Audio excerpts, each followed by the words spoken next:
Well, welcome everybody to Leaving a Lasting Impression, Unleashing Your Legacy Potential. And we're so excited to have you here for this dynamic 1-hour workshop where we will explore how to create a legacy that reflects your values and how you want to be remembered. And our host today is CanWCC member Andrea Cox, and she's going to lead us through an interactive workshop designed to help those that are committed to leaving behind a meaningful legacy that transcends generations. And now let me introduce you to our CanWCC member, Andrea Cox. Andrea is a passionate advocate for end-of-life pre-planning, dedicated to guiding families through one of life's most significant yet often overlooked journeys. As the CEO of Preplan First and an end-of-life preplanning coach, Andrea brings over 8 years of experience to her mission. Her groundbreaking book, Final Departure, published in March of 2022, has become a beacon of clarity and peace for countless families. Based in Calgary, Alberta, Andrea conducts engaging workshops, roundtable discussions, and provides one-on-one guidance to empower adult children with aging parents and seniors in navigating the complexities of end-of-life planning. She emphasizes the importance of more than just legal documents, advocating for open conversations and embracing the uncertainty of life's end. Andrea believes in the significance of having an exit plan and living life to the fullest, incorporating wills, insurance, prepaid funeral packages, and other legal aspects. In a world where discussions about death are often avoided, Andrea and her team at Preplan First offer hope and wisdom. Their mission is clear: to help individuals embrace life's end with open hearts, prepared minds, and a clear vision for the legacy they want to leave. So without further ado, welcome, Andrea. Thank you so much. Good afternoon, ladies. It is a pleasure to be here with you ladies this afternoon. You know, it's interesting. Whenever we have these conversations, we always have quite a few people who register, and then when they think about what we're talking about, it adds this little fear, and then they sometimes get nervous to come. And this is why I like doing these things, because obviously word of mouth is huge, right? So the more that we can talk about this, I'll be more comfortable, more people want to talk about this topic. So Jenna, I'm gonna be honest, I'm having problems doing the share. I can't find it, but I emailed it to you, so I'll talk until you bring it up. IT and I are like, really, ladies? No, friend. So, yeah, so thank you so much. It's, as I mentioned, it is great to be here. And, you know, I'm going to make this as interesting as possible, just because this conversation is nothing to be scared about. It's a normal part of life. We want to ignore it. It's a taboo, but it's one of those things that we just need to embrace, because it's going to happen to one out of one of us. It's not a matter of if, it's a matter of when, right? So, all right. So let me ask a question for those who are in the room. How many of you were so excited to be a part of this conversation that you could not sleep last night? Anybody super excited? Couldn't sleep? All right. Let's just get going here. So a little bit about myself. I'm going to piggyback on what Jenna did. She did an awesome job. I am, interesting enough, my background is actually in HR, and I did that for quite some time. And I ended up in working with a unionized company, explaining to people the options of permanent benefits. And one of the things that I was going to union members' homes to talk about was a funeral package. And it was quite an eye-opener, because I'd go to people's homes and they'll look at me like I'm crazy, right? And on top of that, I remember meeting with this one guy, and he straight told me that he does not need our service because he's not going to die. And you guys, he was as serious as a heart attack. And I remember thinking to myself, oh my goodness, we have a big problem. Because I would go to homes, I'll ask the questions, who has a will? And in most cases, people don't have a will. We'll talk about some stats in a bit. And I didn't have a will at that time either, truth be known. And anyways, and the more that I was out there, I realized, you know what, there's something wrong. And I realized that, you know what, I think I more need to be in bigger groups instead of going home one house by one house, explaining these benefits. So this is where I am now. So I know probably Jenna, how are you doing with bringing up? Because it's not. Yeah. Okay. Awesome. Yeah, let me just see how this works. Okay. She's always going to be doing better than me. trying to figure that out. I think this is So it. yeah, so there you go, superstar. Thank you so much. All right, so I believe, can I go to the next slide, or is that you that would be doing that? That's me. So that's you. Okay, so I'll just say next when the time comes. That sounds awesome. All right, so going to the next slide here. We've introduced, we'll keep going to the next slide. Stats is always good. So they say that 60% of Canadians do not have a will. And if they have a will, it's not updated, right? So they say that 69% ages 35 to 44 do not have a will. 49% of Canadians age 45 to 54 do not have a will. And then 34% ages 55 to 64 do not have, and it's probably a little bit higher for those who don't have an updated will, right? So interesting that there's so many of us females here, but 2/3 of funerals, whether it's a funeral, whether it's a memorial service, anything on the lines of going to the funeral home to do end of life planning when a loved one passes away, it's paid by 2/3 of women. And that's usually because in most cases, the wives outlive the husbands, right? And when we have aging parents, who's the one who usually steps in? It's usually going to be the girl, right? I'm going to be telling you guys a bit of a story with what's happening in our family currently. But it's interesting because I remember my mom telling my dad, like my brother, things like, oh, she's going to die. And my brother would be telling me what mom is telling him. But I'm like, well, what are you telling her? Are you telling her no? He's like, she's just traumatizing me.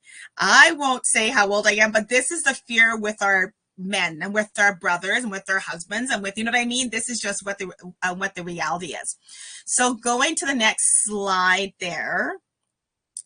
Final Departure is a book that I wrote back in that published back in March 2 years ago. And we have recently updated the subtitle of the book. And so now, as we can see, it says Final Departure, Embracing Your Farewell, A Guide to Leaving a Lasting Legacy. Before, which is behind me here, I haven't updated it yet, and I really need to. It was a step-by-step guide to prepare for one's passing. And I guess with that word passing, for some people, it was a bit heavy. They didn't feel comfortable. So we advised to change it a bit. So hopefully this is more, it seems like it's more comforting because we can see the difference in the book sales. So looking forward to more people being prepared for this topic here. So 6 steps to prepare for your final departure is pretty much what this book is more so about, and it's broken up into 6 steps. But during our conversation today, we're actually just going to talk about 2 of them. So going to the next slide here. So let me ask before we go any further, is there anybody else here from Alberta? Am I the only one here from Alberta? Sorry, you're on mute, Jenna. I'm from Winnipeg. You're Winnipeg, yet. And then I can't see the names. Let's hear all of those where they're listening in from. Yeah, I'm from Toronto. Toronto, okay, yeah. Pembroke. Toronto. Where's that one? Toronto. Toronto, Ken. Okay, yeah. Pembroke, Ontario. Pembroke, okay. And then there's one more, right?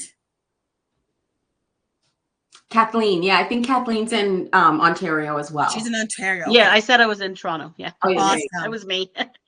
Okay, no, that's awesome. And that's the thing, when I wrote the book, it's interesting because even though we're in the same country, every province does things differently.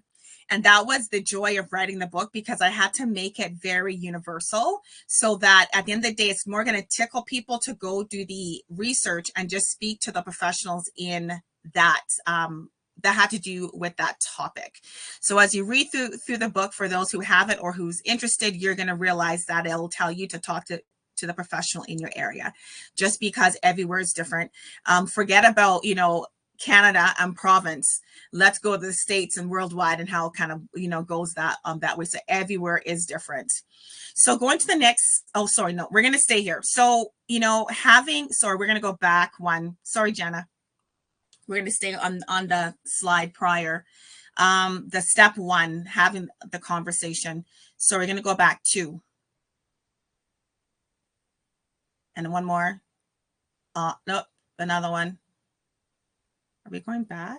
Here we go. Awesome. Thank you. All right. So yeah, so having that conversation, as you can see on the side, it says, I have 2 last wishes.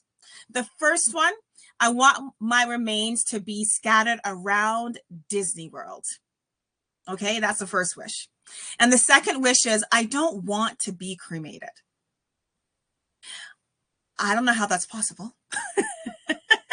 And this is what happens when we tell people different things, and there's all this confusion at times where there's family breakdowns, because we'll tell one person one thing, tell somebody else something, and you really can't do the same thing, right? So you just can't do it. So it's like, what is it? So we need to be clear on having these conversations.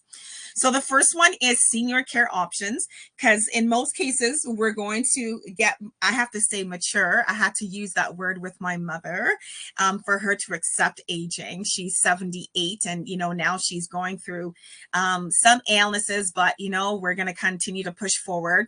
So senior care options is huge, and that's another thing that I don't think we talk much about, because as adults or as adult children, we know mom and we know dad is how they are, not really thinking that, oh my goodness, it's going to flip around. So just like how we were babies, they took care of us. In some cases, it's going to be the complete opposite, right?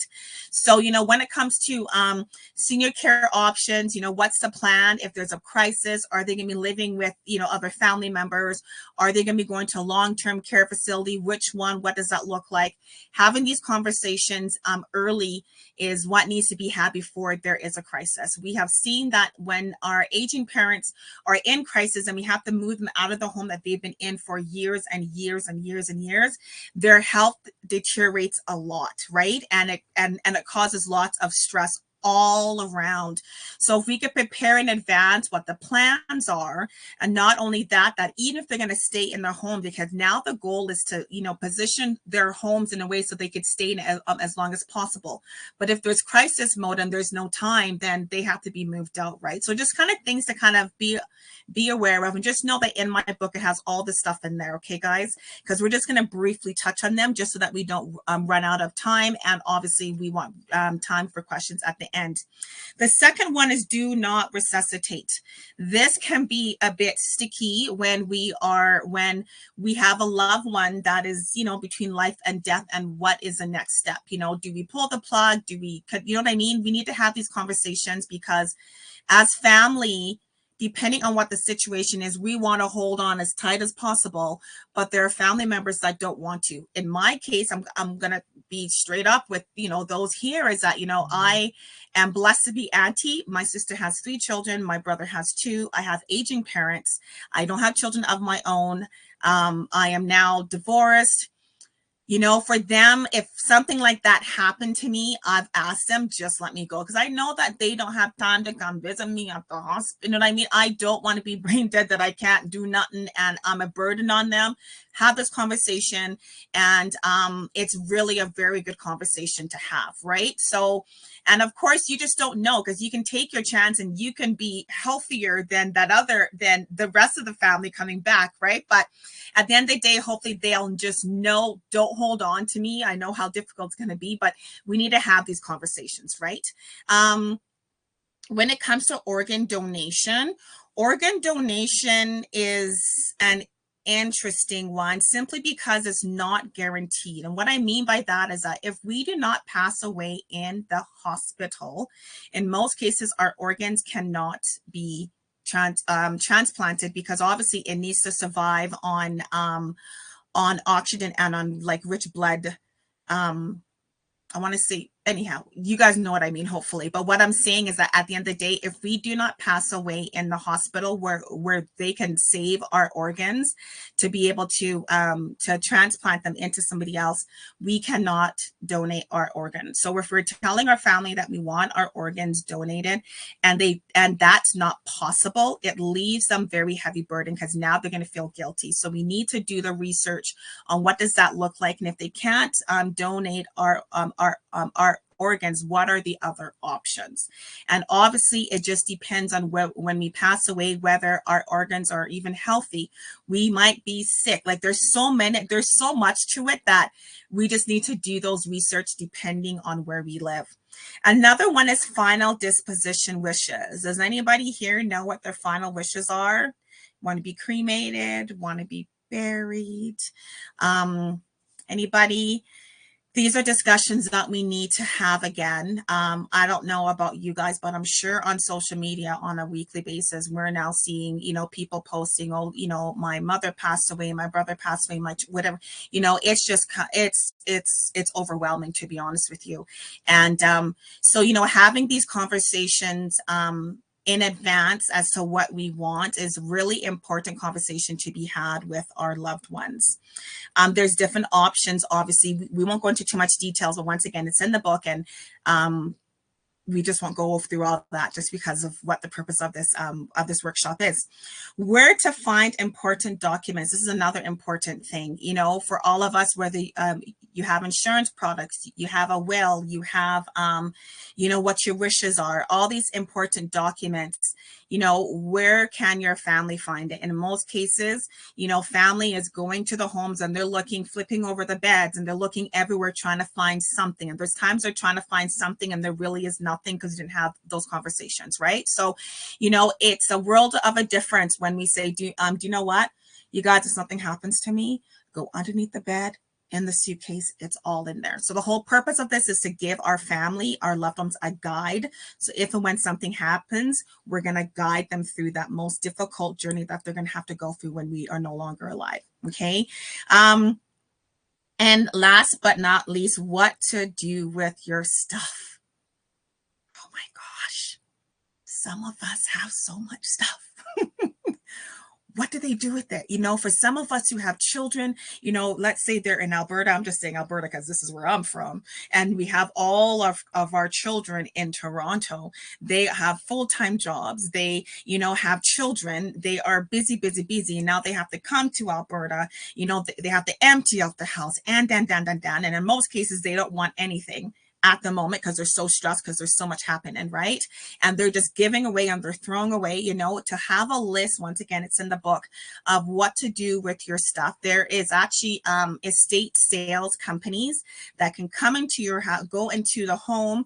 They can list everything. They could actually give it to certain organizations to sell stuff, and they don't charge you. What they will actually take the money from the proceeds of the sales of what was sold. A lot of people don't know that, right? So, there's options out there, but when we're in crisis mode and there's so much to do, we end up doing things that later on in life we actually regret, right? So, that is something that we need to add in those conversations to be had.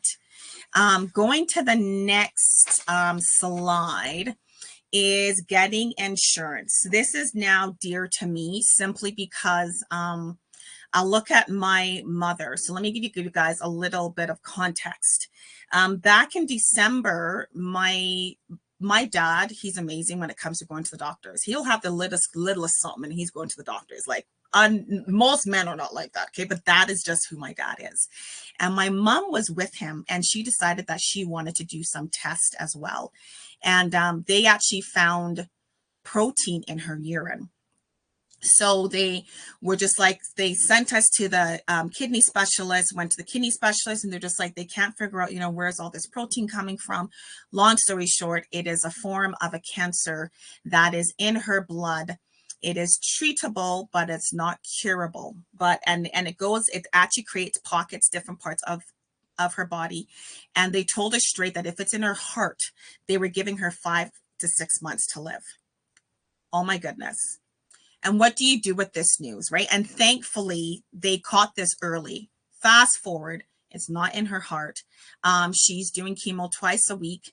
It's been interesting, but at the end of the day, I think about couples who, if this happens to them, having an insurance policy, like a critical illness insurance policy, is really crucial. And I'm saying this because someone is going to have to stay home with that person who is now home. Right? Because even if it's a child, someone has to stay home.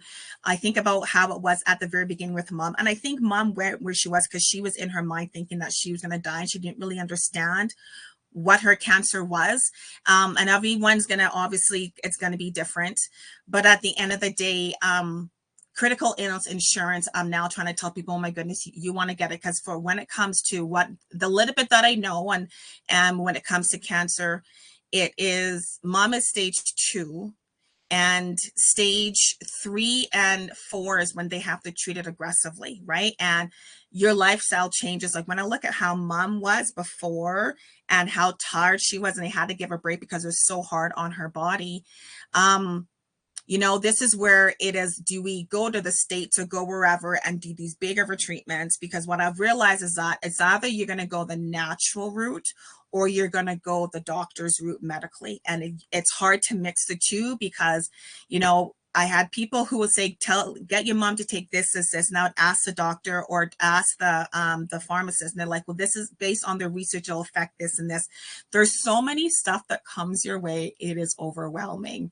But at the end of the day, these are the conversations that we need to have in advance. Like if something was at that, because it just takes going to the doctor's office, you know, something just happens, you have get into an accident, you go to the hospital and they just find all of a sudden, you know, something, and, you know, your life just turns just like that. So having critical illness insurance, I am now a huge advocate for it, just because whoever is staying full-time home, that income is going to be gone, right? So things to just kind of think about, depending, especially for those of us who are self-employed, right? So other insurance stuff we won't get into because once again, we're going to cruise on by. So let's go to the next slide here. Okay, we're going to do a game just because I want to lighten things up just a little bit.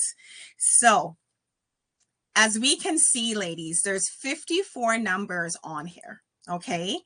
And what we're going to do as I get my timer here, I'm going to give you guys 1 minute to find number 1 to 54 in order. Okay. So I want to see how far you guys can get finding number 1, 2, 3, 4, 5, and how far you can get after the minute. Did I confuse anybody? Is everyone clear what our assignment is? Are we good? I want to see the head shaking or doing this, either or. Yeah, not too sure. Okay, so what we're going to do, you guys, I'm going to give you guys 1 minute. And as I said, we're going to see how far you get. So how far do you get? And you're trying to find the order of the numbers to 54. So let's see who gets to 54. Okay, are you ladies ready? Starting now.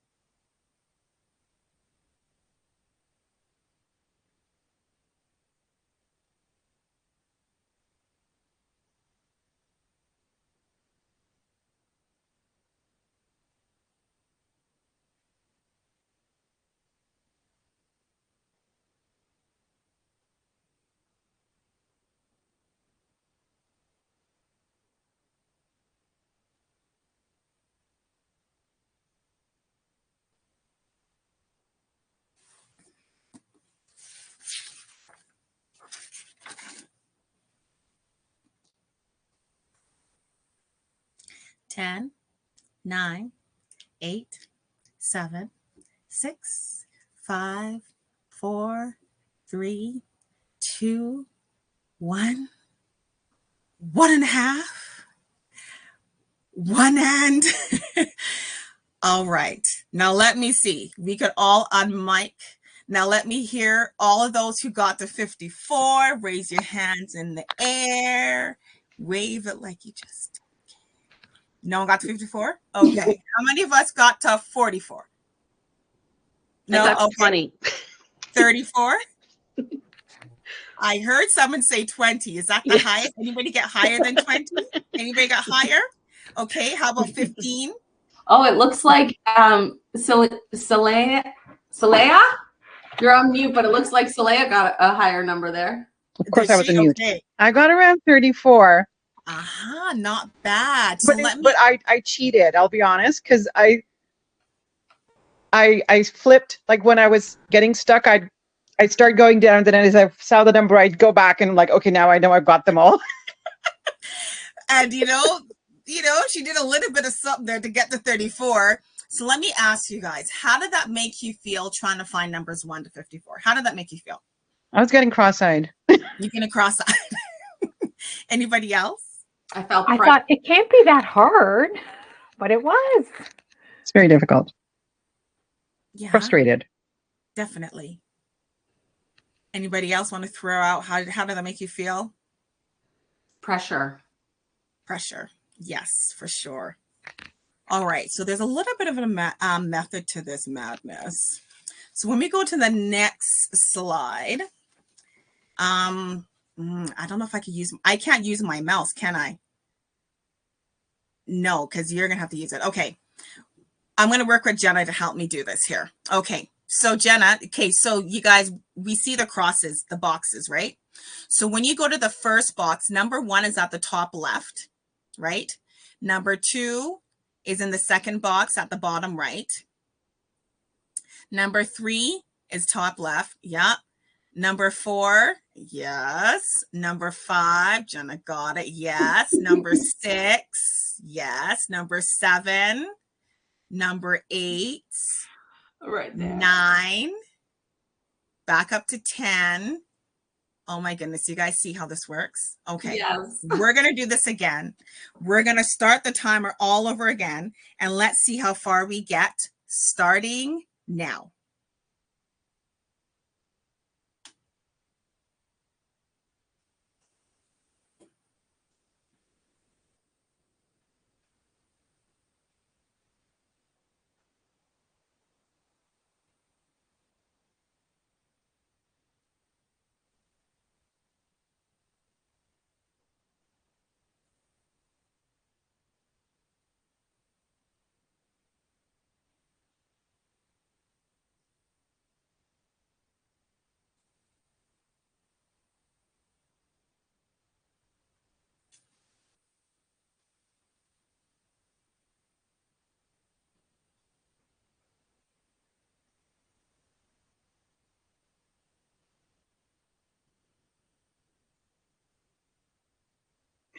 Yeah, I got 54.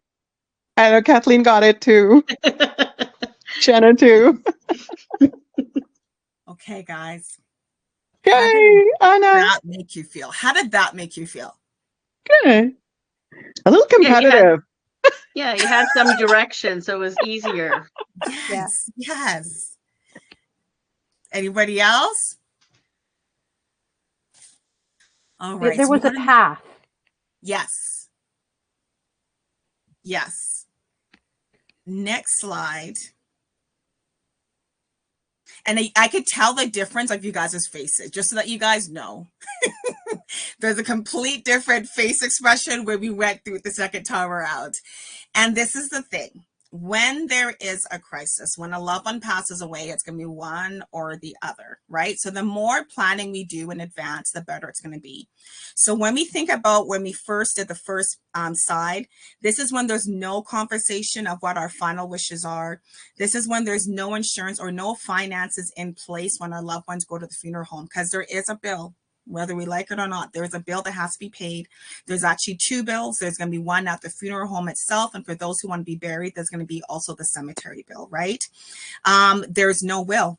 So, when a loved one passes away and they go to the funeral home, the first question that the funeral director is going to ask their loved one is there a will in place? Because they want to know who the executor is to make those final, those decisions and to help pay for that bill. They're responsible for that, right? So for all of us who are executors and we think it's an amazing thing and we can't wait to be an executor, I'm yet to meet an executor who did it once and wants to do it again, right? But it's still good to have, because at the end of the day, it makes life a whole lot easier when there's something to actually guide, right? And to have somebody in charge of doing things. When there's no funeral home, there's no cemetery arrangements, there's nothing in place, and some people are going blind. They don't even know where to start, right? I get a lot of those kind of calls. And so now it's a memorial to a tragedy, right? As opposed to, we've had these conversations, we have things in place, we have the finances in place. It eliminates all that chaos and confusion. The finances are are taken care of. There's less or no family disputes. It takes away that immense stress. And for those who have been through it, the stress is real and it is felt all around. And more, it's more therapeutic, and it's more of a positive feeling. It's a positive legacy. Oh my goodness, you guys, my mother went to the funeral home. She did everything. We didn't have to do anything. Like, she'd made all of her arrangements, and it's a different feeling in the air completely when someone has actually been to the funeral home and they realize it's all done for them. Their loved one told them, if anything happens to me, go straight underneath the bed. Everything is there, and they're getting guided through it, right? So that's the difference between the two. So when we go to the next slide here, I want you guys just to imagine something. And I know this is something hard to imagine because we don't want to think about it. But I want you to imagine having only 30 days to live and how you would actually live that life. And, might it be that you went to the hospital and, you got diagnosed cancer. And I'll talk a little bit on that whole cancer thing as to where we're at with that. But, you get told that, your stage one be, higher numbers. And, now it's literally knocking on your door that you're not too sure if you're going to be around for how many more days, right? So the next slide is the reality that the problem is that in most cases, when a loved one passes away, it's unexpected. Right? When you look at the cause of death here, there's quite a few of them: influenza and pneumonia.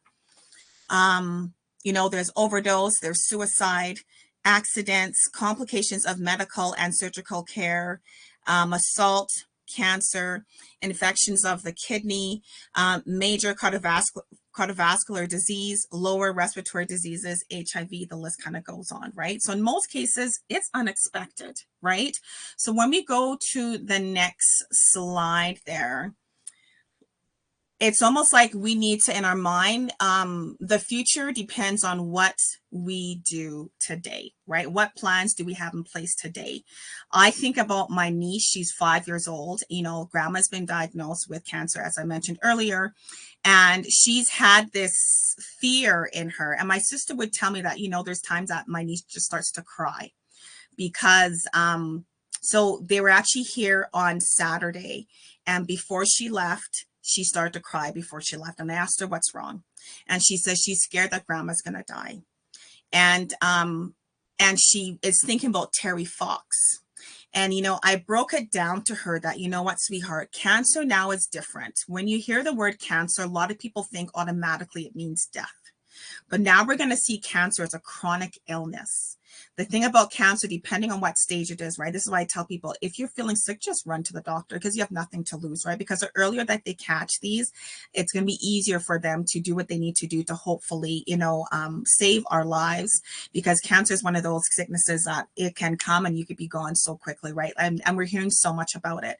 And so I told her it's almost like a chronic illness. So I said, just like how, we know those who have high blood pressure, and I had to explain this to my mom too, high blood pressure, diabetes, they take a prescription that's going to save their life. So it doesn't mean that they're going to die. It just means that they need to take prescription to help that sickness. It's not a death sentence no more, right? Depending on what the stage is and what it is, right?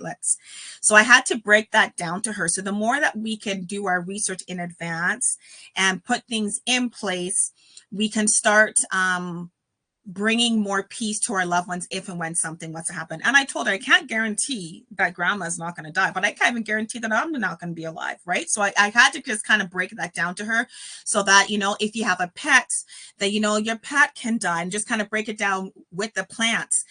I'm hoping I got through to her, but I'll find out shortly from my sister. But, this just happened last week, Saturday. So we'll see how she goes when she comes back, because we haven't really had them here too often, because mom wasn't doing too well and now she's doing much better. So, we're just taking it by stages.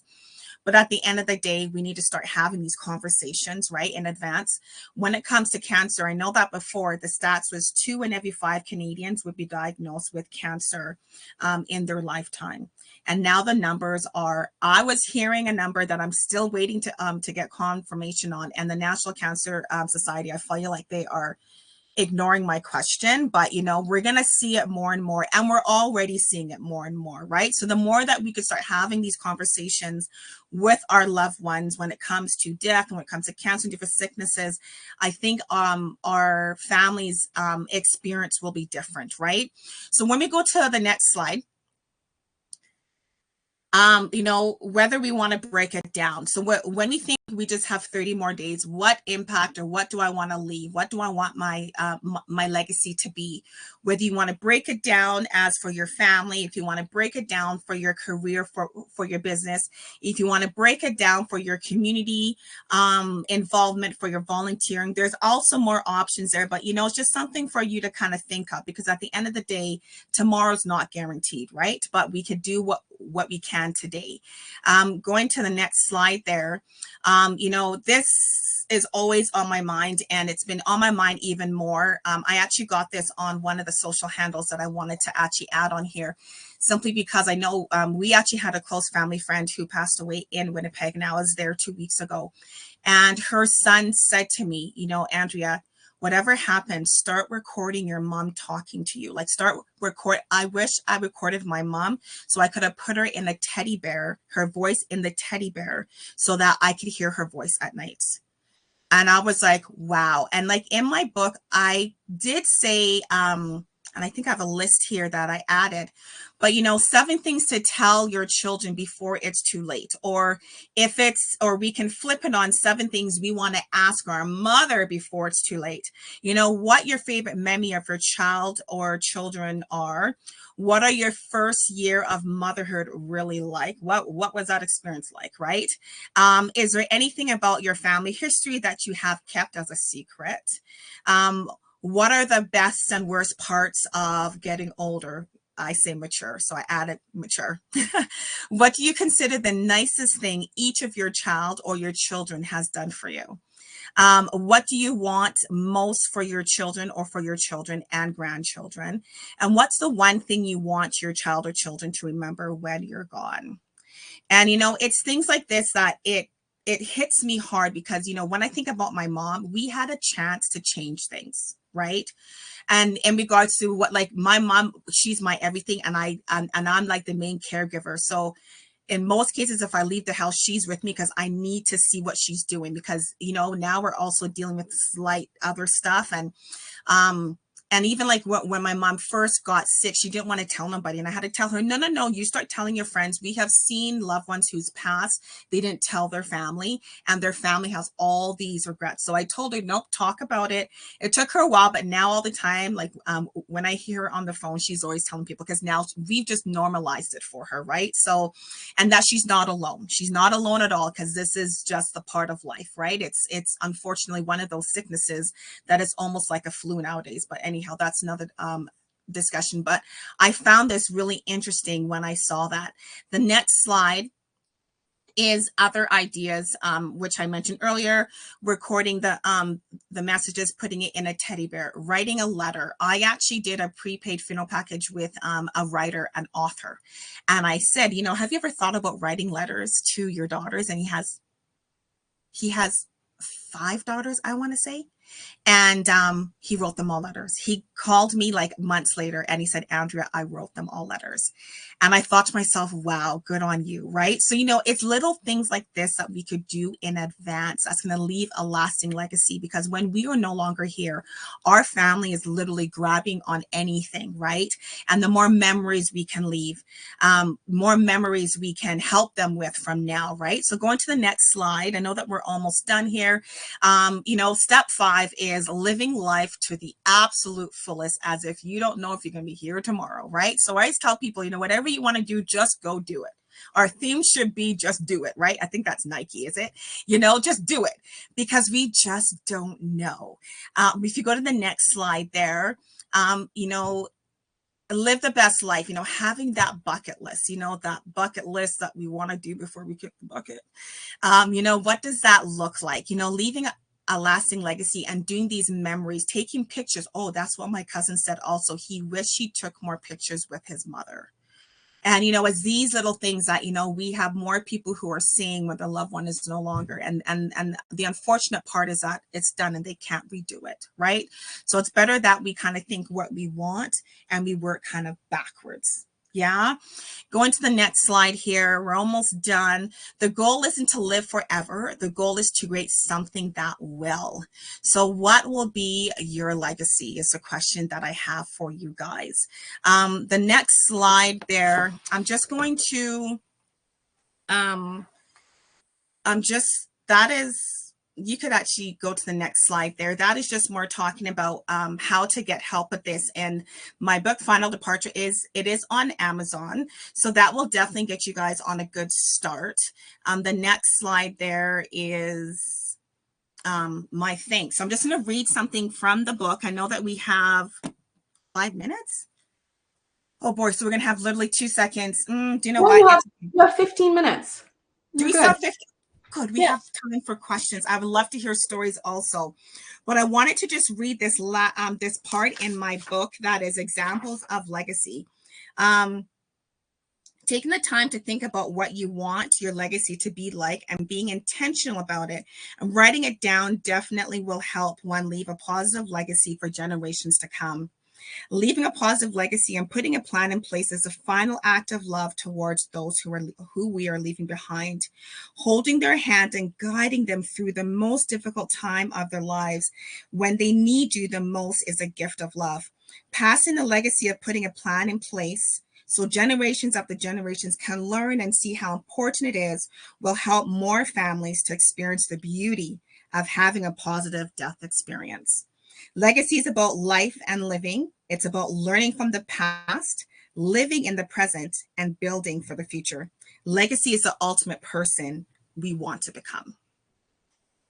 So thank you guys so much for hearing me out. I know there's so many other things you guys could have been doing this afternoon. So thank you guys for definitely coming out and listening to me talk the last little bit. But please, if you guys have any questions, obviously I'm here in Alberta, but you know, I could definitely help you guys on if you have questions on certain things. We have created partnerships with different funeral homes and wills and estates lawyers in Toronto. So, you know, our services is definitely Canada wide. And if you don't have partnerships, I will do the research on what I need to do to help you guys find whatever needs to be done. But, you know, it's one of those things that we just need to do it. Get our family involved. And if we're going to leave a legacy to kind of hold each of our family, because I always tell people that when a loved one passes away, they're gone. It's now left in those who are left behind. So whatever you can do to put that stress off of you, because literally it knocks you down flat. You know, I know people who have not been able to go back to work for months, right? Because depending on what the death experience was and how traumatic it was, it's hard to keep going, right? So grief counseling and all that is so important. I'm going on to a different workshop here, but you know, please, anybody have any questions? Does anybody have a story? Is there anyone here who's actually been to a funeral home and what that experience was like that you'd like to share possibly? You could just unmute. There were a lot of questions you just asked, Andrea. Thank you. It was a great presentation and you covered a lot of ground. And my focus is on helping people specifically organize their paperwork and give thought, you know, to some of these options. And I'm curious about, and maybe it's a separate conversation away from this forum, but I'm curious to know how you go about selling your funeral prepackaged, your pre-planned funeral packages. So if that's something I can talk with you about, I'd like to have some time with you on that.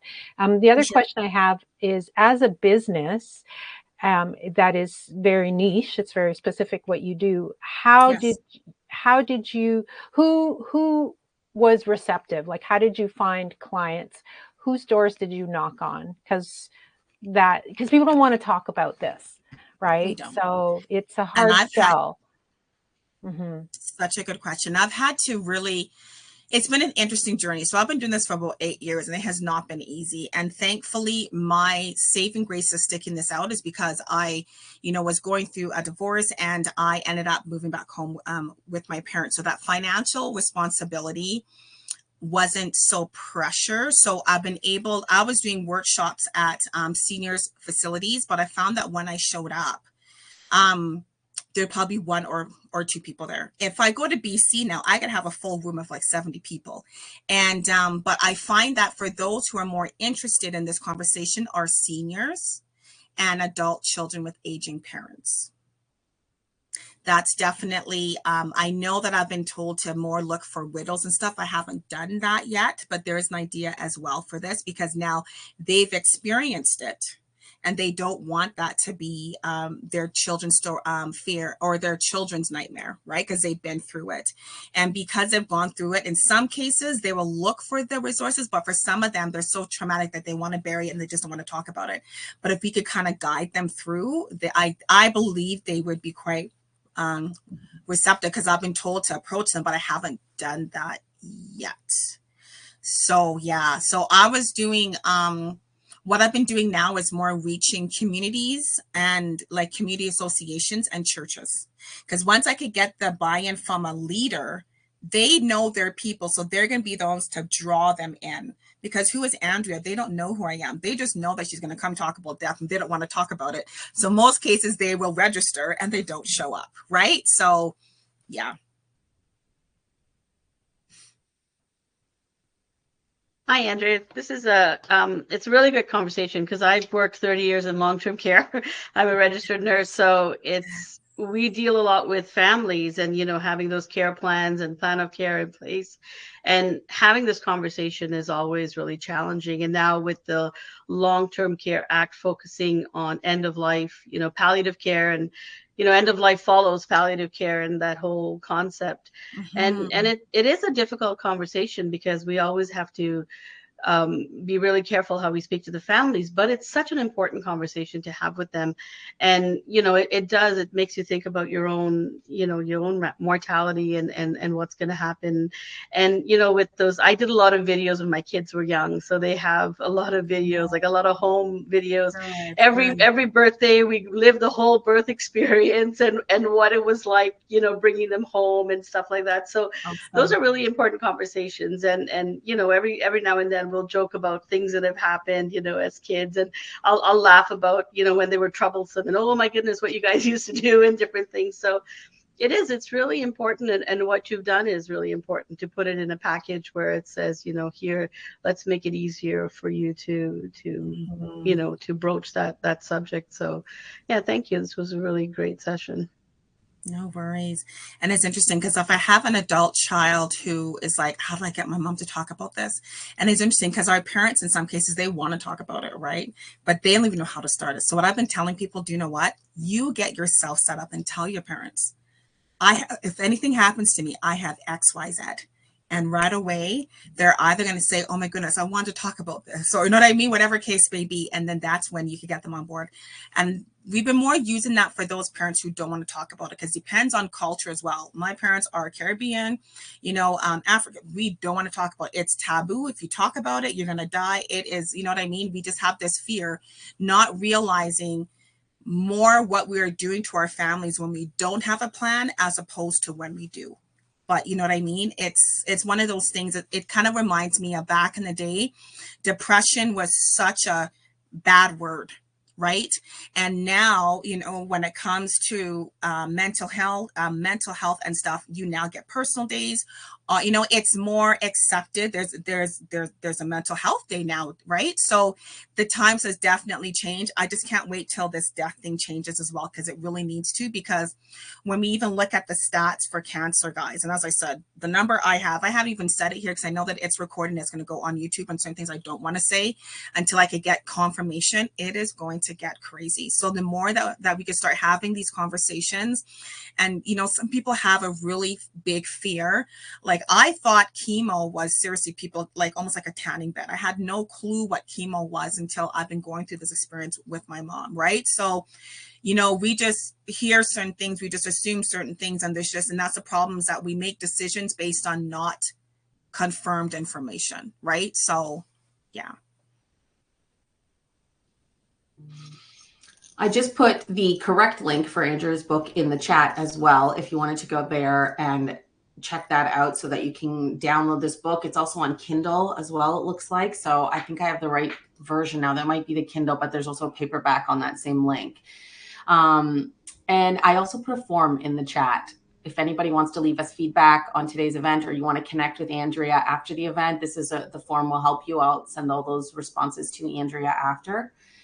And, you know, Andrea, this was such a powerful conversation. And while you were talking, I literally texted my mom and I was like, do you have a will? Like, I want to find out where we are with this thing. Right. Yeah. And I shared in the chat, you know, I had cancer and it was stage 3B and we didn't talk about it. Like, even when I was in the hospital, nobody asked me, hey, what do you want if anything bad happens? Because nobody wants to talk about it at that point in time. They want to keep thinking everything's going to be A-okay. And in my case, I'm 8 years cancer free now, but you know, I could not imagine having that conversation while laying there with the tubes coming out of me and having people ask me, hey, what do you want? Right? Like, it's just, this brought up so much. It is so powerful, this work that you do. I'm so grateful that you do it and that you came here to host this webinar today. Thank you so much. Honor. Thank you for having me.